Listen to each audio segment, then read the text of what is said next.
विराम चिन्ह। आओ पहचाने।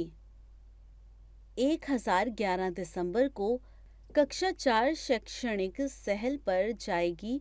सब अपने अपने नाम अध्यापिका को दे दें। अपने बैग में पेंसिल, डायरी, पानी की बोतल लानी है।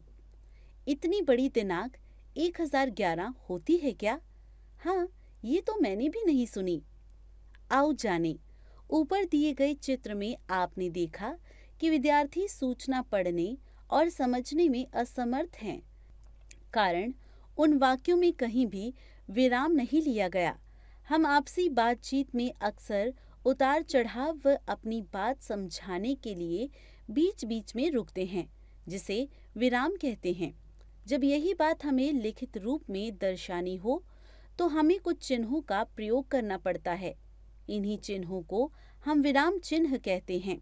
जैसे ऊपर दिए गए सूचना में अब हम विराम चिन्हों का उपयोग करेंगे। 10-11 दिसंबर को कक्षा 4 शैक्षणिक सहल पर जाएगी। सब अपने अपने नाम अध्यापिका को दे दें। अपने बैग में पेंसिल, डायरी, पानी की बोतल लानी है। विराम चिन्हों के साथ इन वाक्यों को पढ़ना अब कितना सरल व रोचक हो गया है।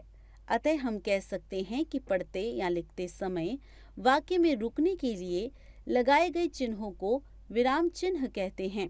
विराम चिन्हों के कुछ प्रमुख प्रकार: पूर्ण विराम, अल्प विराम, प्रश्न सूचक, योजक, विस्मयादि बोधक।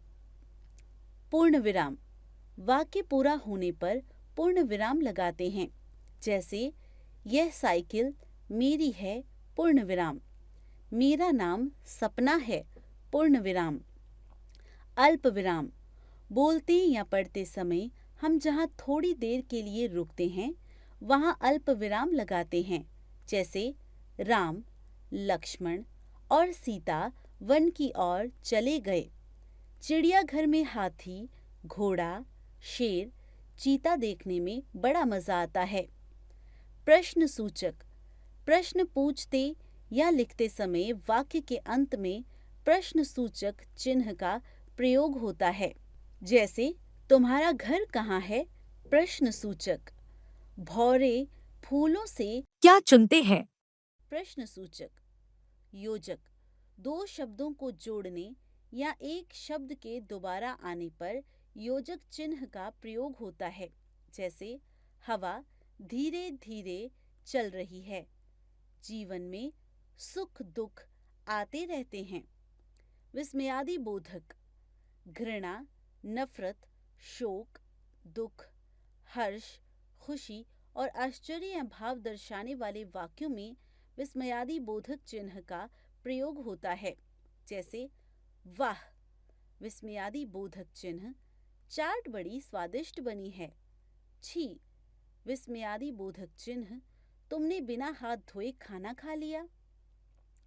सोचें और बताएं, वाक्य पूर्ण होने पर कौन सा विराम चिन्ह प्रयोग किया जाता है? विस्मयादि बोधक चिन्ह का प्रयोग किस भाव को प्रकट करने के लिए किया जाता है? यह चिन्ह प्रश्न सूचक चिन्ह का प्रयोग किस प्रकार के वाक्यों के लिए किया जाता है? हमने सीखा, रुकने का भाव बताने के लिए विराम चिन्ह लगाए जाते हैं। विराम चिन्ह के प्रकार: पूर्ण विराम, अल्प विराम, प्रश्न सूचक चिन्ह, योजक, विस्मयादि बोधक आदि।